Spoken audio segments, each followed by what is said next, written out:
Supreme court से कांग्रेस को तगड़ा झटका लगा है। सुप्रीम कोर्ट का एक बड़ा फैसला सामने आया है। इस फैसले से देश की सबसे पुरानी पार्टी की जमीन खिसक गई है। इस फैसले ने राहुल गांधी की न्याय गारंटी की हवा निकाल दी है। सुप्रीम कोर्ट द्वारा बुधवार को दिए गए निर्णय को लेकर भाजपा ने एक बार फिर कांग्रेस को घेरा है। सुप्रीम कोर्ट ने अपने हालिया निर्णय में बताया कि मुस्लिम महिलाएं तलाक के बाद अपने पति से गुजारा भत्ता मांगने की हकदार है।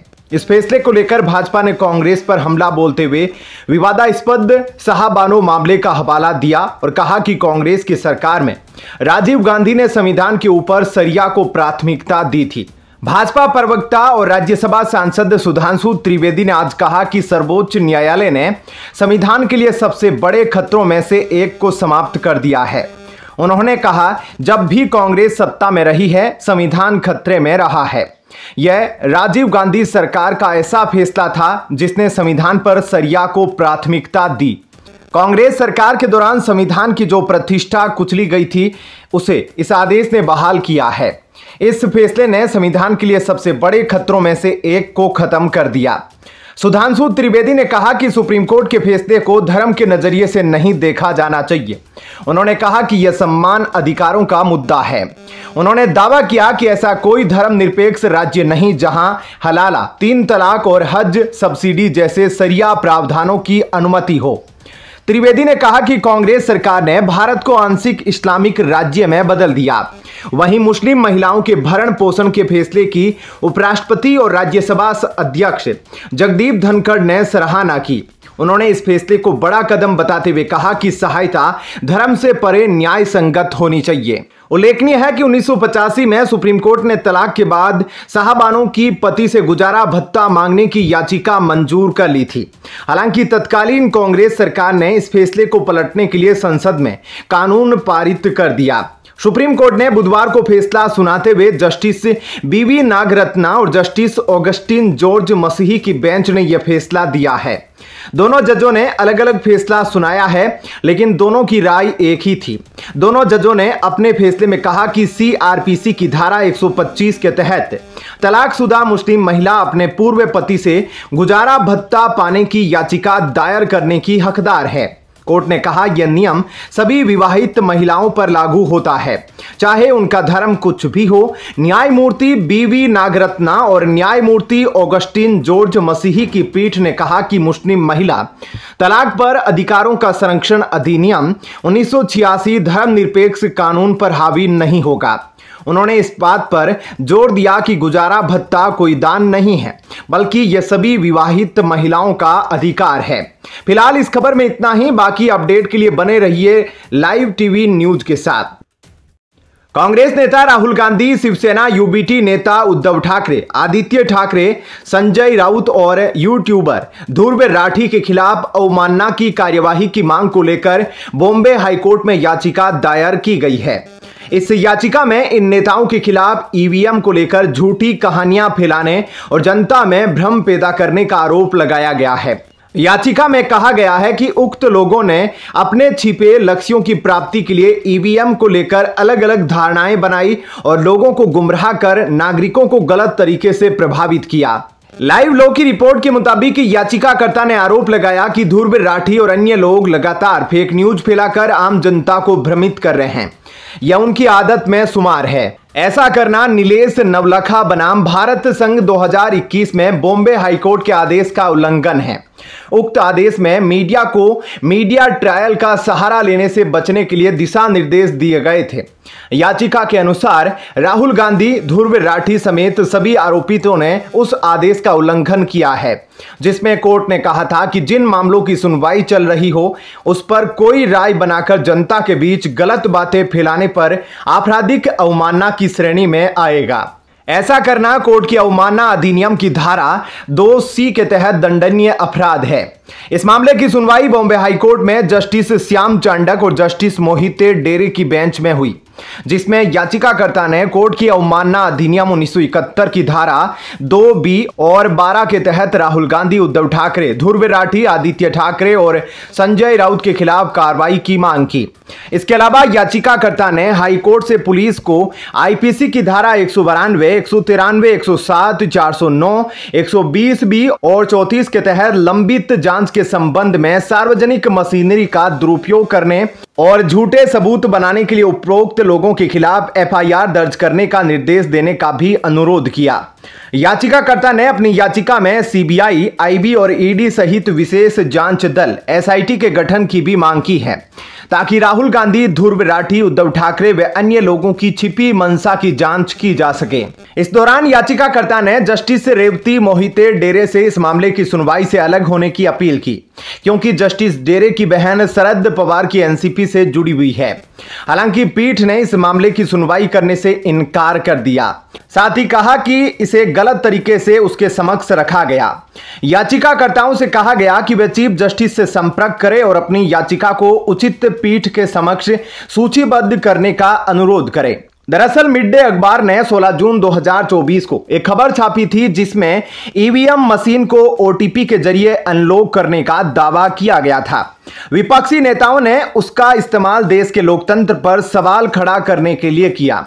16 जून को मिड डे समाचार पत्र में प्रकाशित 5 कॉलम की रिपोर्ट में दावा किया गया था, पुलिस ने अपनी जांच में पाया है कि एनडीए के प्रत्याशी रविंद्र वाइकर के रिश्तेदार ने मतदान के वक्त फोन इस्तेमाल कर रहे थे, जो कि ईवीएम से कनेक्ट था। इस रिपोर्ट में पुलिस के हवाले से कहा गया था कि प्रत्याशी का रिश्तेदार ओटीपी के जरिए ईवीएम अनलॉक कर रहा था। पुलिस उसका फोन फोरेंसिक जांच को भेज चुकी है। हालांकि बाद में मिड डे ने अपनी खबर का खंडन छापा था और कहा था कि यह खबर गलत थी, ऐसा होना मुमकिन नहीं है। फिलहाल इस खबर में इतना ही। बाकी अपडेट के लिए बने रहिए लाइव टीवी न्यूज के साथ। क्या अरविंद केजरीवाल और उनकी आम आदमी पार्टी के लिए सबसे कठिन वक्त आ चुका है, जो शराब घोटाले में अब तक ये पूछते रहे कि घोटाला हुआ तो पैसा कहां है, घोटाला हुआ तो पैसा कहां गया। उन्हें अब ईडी की तरफ से दायर अगली चार्जशीट से तगड़ा झटका लग सकता है, क्योंकि अब सवाल है कि क्या आम आदमी पार्टी की मान्यता रद्द हो सकती है। सवाल की वजह है ईडी की सप्लीमेंट्री चार्जशीट में आरोपी नंबर 37 के तौर पर अरविंद केजरीवाल का अगर नाम है, तो चार्जशीट में आरोपी नंबर 38 के तौर पर पहली बार किसी पार्टी का नाम दर्ज हुआ है। यह पार्टी है अरविंद केजरीवाल की आम आदमी पार्टी। ईडी के मुताबिक शराब घोटाले से 100 करोड़ का फायदा मिल गया। ईडी के मुताबिक उसमें से 45 करोड़ रुपए का इस्तेमाल गोवा के विधानसभा चुनाव में आम आदमी पार्टी के लिए किया गया, यानी अपराध से जो कमाई हुई उसका फायदा लिया गया। ईडी की चार्जशीट कहती है फायदा पार्टी ने लिया और पार्टी के हर फैसले के लिए संयोजक अरविंद केजरीवाल जिम्मेदार है। इसलिए ईडी की चार्जशीट में आरोपी आम आदमी पार्टी भी है और केजरीवाल भी। आम आदमी पार्टी हमेशा यह पूछती है कि आखिर पैसों की ट्रेल क्या है। अब की बार चार्जशीट में ईडी ने यह भी बताया है, ईडी ने अपनी चार्जशीट में आम आदमी पार्टी को आरोपी बनाते हुए 1 रुपए और 100 रुपए की उन तस्वीरों को दिखाया है, जिसमें दावा किया गया कि गोवा तक 45 करोड़ रुपए हवाला के जरिए भेजे गए। ईडी का दावा है कि आरोपी विनोद चौहान के मोबाइल से हवाला नोट नंबर के काफी स्क्रीनशॉट बरामद हुए हैं। ईडी के पास हवाला मनी ट्रांसफर से जुड़े विनोद चौहान और अभिषेक पिल्लई के बीच की व्हाट्सएप चैट भी मौजूद है। साथ ही ईडी कहती है उनके पास आरोपी विनोद चौहान और अरविंद केजरीवाल के बीच सीधे संबंध की चैट भी मौजूद है। इन सब के आधार पर ही अब अरविंद केजरीवाल के साथ उनकी पार्टी भी आरोपी बनी है, जिसे 12 जुलाई को पेश होने के लिए कहा गया है। ईडी की इस चार्जशीट के दम पर अब आम आदमी पार्टी को आरोपी बनाकर शराब घोटाले में आगे की सुनवाई होनी है, जहां अब पहली बार उस पूरे मनी ट्रेल को लेकर ईडी पहुंची है, जिसके बारे में केजरीवाल और पूरी पार्टी सवाल उठाती रही है। लेकिन क्या ईडी इन सबूतों को साबित कर पाएगी? चार्जशीट में ईडी ने दावा किया कि आरोपी नंबर 37 यानी दिल्ली के मुख्यमंत्री अरविंद केजरीवाल लगातार या तो जवाब देने से बचते रहे या झूठी दलीलें देते रहे। जब ईडी ने अरविंद केजरीवाल से पूछा कि आरोपी विजय नायर उन्हें रिपोर्ट करता था तो केजरीवाल ने कहा नहीं, वो तो आतिशी और सौरभ भारद्वाज को रिपोर्ट करता था। केजरीवाल यह तक कह गए कि उनका तो विजय नायर से सीमित संबंध था। ईडी की चार्जशीट कहती है कि जब पूछा गया कि विजय नायर तो सीएम कैंप ऑफिस से कैसे काम करता था तो केजरीवाल ने इस पर इनकार कर दिया और कहा नहीं पता। ईडी के मुताबिक जब केजरीवाल से ईडी के अधिकारियों ने कहा कि विजय नायर कोई छोटा मोटा कार्यकर्ता तो था नहीं, बल्कि वो तो आपकी मीडिया सेल का प्रमुख था। ईडी के अधिकारियों ने जब केजरीवाल और विजय नायर के बीच बातचीत के डिजिटल सबूत दिखाए तो दावा है कि केजरीवाल ने जवाब नहीं दिया। यहां तक कि ईडी के मुताबिक अरविंद केजरीवाल ने अपने मोबाइल का पासवर्ड तक नहीं बताया। ईडी की चार्जशीट कहती है कि जब अरविंद केजरीवाल को गोवा में हवाला के जरिए भेजे गए 45 करोड़ रुपए के डिजिटल सबूत दिखाए और वहां कैंपेन टीम के साथ काम करते चरणप्रीत सिंह को मिले 45 करोड़ पर सवाल हुआ तो अरविंद केजरीवाल ने जानकारी देने से सीधा इनकार कर दिया। चार्जशीट के मुताबिक जब ईडी ने अरविंद केजरीवाल से यह पूछा कि आम आदमी पार्टी के राष्ट्रीय कोषाध्यक्ष नारायण दास गुप्ता ने कहा है कि गोवा चुनाव के लिए दुर्गेश पाठक को उन्होंने खुद पार्टी का प्रभारी चुना था, तो ईडी के मुताबिक केजरीवाल ने कहा कि नारायण दास गुप्ता कंफ्यूज है, गलत बोल रहे हैं। ईडी की चार्जशीट कहती है कि जब अरविंद केजरीवाल से पूछा गया कि विजय नायर क्या गोवा इलेक्शन कैंपेन के लिए chariot productions media private limited को निर्देश देते थे तो जवाब में केजरीवाल ने कहा यह काम दुर्गेश पाठक का था जो राज्य के प्रभारी थे। ईडी की चार्जशीट के इन्हीं बयानों के आधार पर सवाल उठा कि क्या अरविंद केजरीवाल खुद को बचा रहे हैं और अपनी पार्टी के दूसरे नेताओं या करीबियों पर सवाल उठा रहे हैं या फिर उन्हें कटघरे में खड़ा कर रहे हैं। फिलहाल इस खबर में इतना ही। बाकी अपडेट के लिए बने रहिए लाइव टीवी न्यूज के साथ। धन्यवाद। जय हिंद। दिल्ली शराब घोटाला केस में मनीष सिसोदिया तिहाड़ जेल में बंद हैं और उनके साथ मुख्यमंत्री अरविंद केजरीवाल भी तिहाड़ जेल में ही बंद हैं। आपको बता दें कि मनीष सिसोदिया जमानत पर जेल से बाहर आने के लिए सुप्रीम कोर्ट पहुंचे थे। सुप्रीम कोर्ट में आज यानी गुरुवार को उनकी याचिका पर सुनवाई होनी थी, मगर सुनवाई से ठीक पहले सुप्रीम कोर्ट के जज संजय कुमार ने खुद को मामले से अलग कर लिया, जिसके बाद मनीष सिसोदिया की जमानत याचिका टाल दी गई। सुप्रीम कोर्ट ने अब अगले सप्ताह नई बेंच के सामने मामले को लिस्ट करने का आदेश दिया।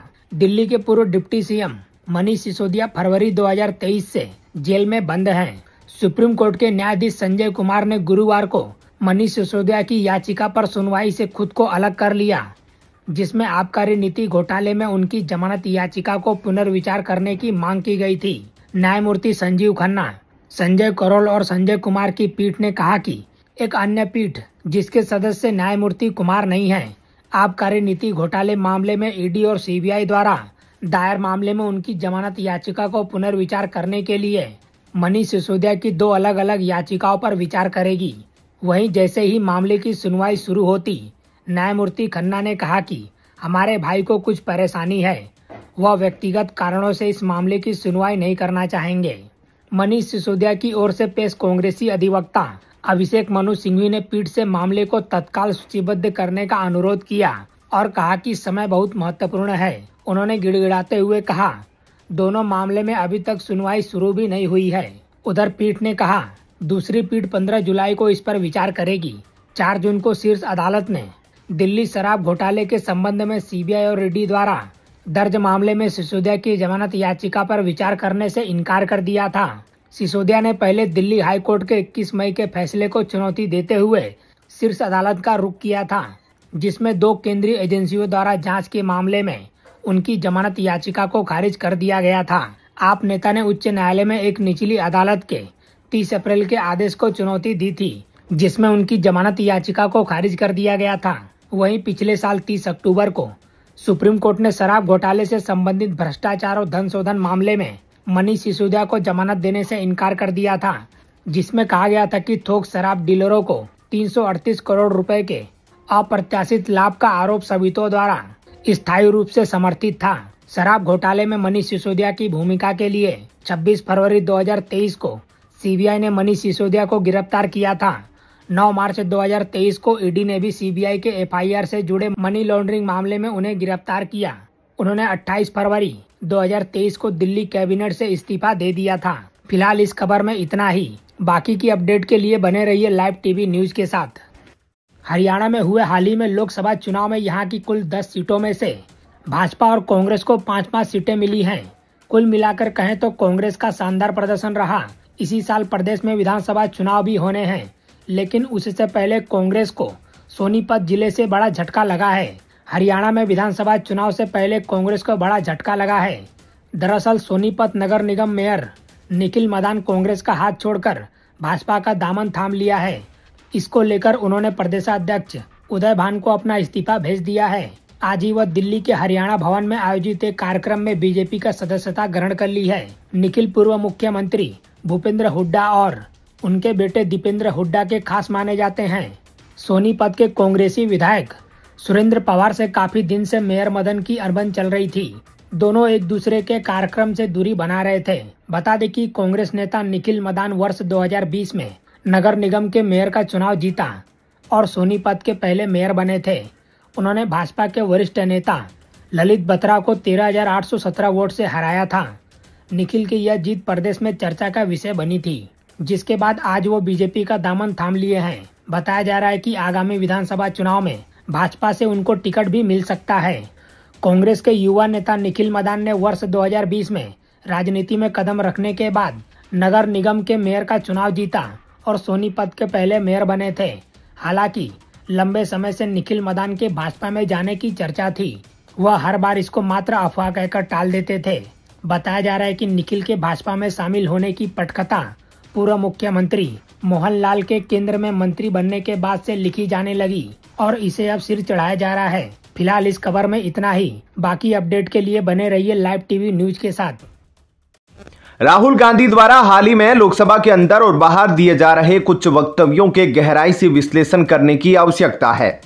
लोकसभा में उन्होंने भाजपा पर हमला करते हुए हिंदू शब्द की अपने अनुसार व्याख्या की तो गुजरात के राजकोट में कहा कि आडवाणी जी ने जो अयोध्या आंदोलन आरंभ किया उसे हमने यानी विपक्षी मोर्चे इंडिया ने हरा दिया।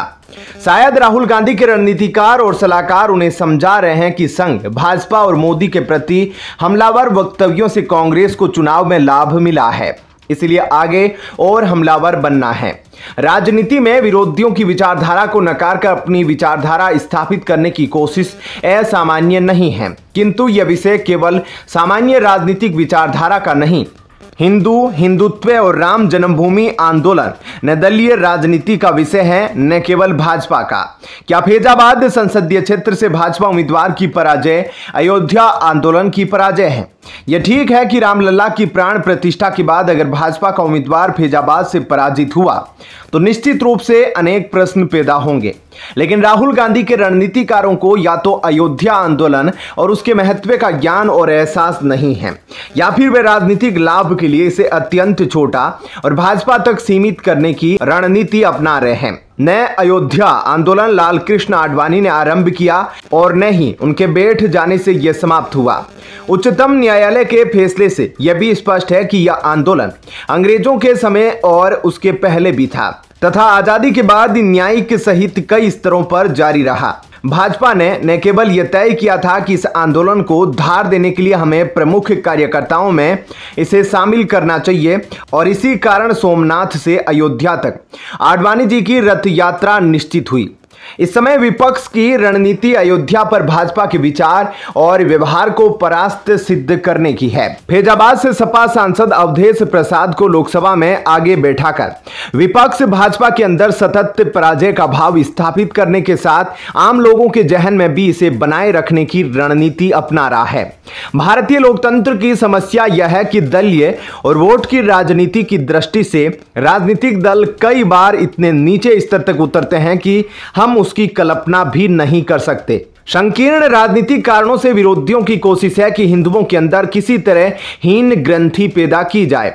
अंग्रेजों ने इतिहास, समाज शास्त्र और सभ्यता की व्याख्याओं से हिंदू समाज के अंदर यही हीन ग्रंथि पैदा की, जो अभी तक पूरी तरह खत्म नहीं हुई।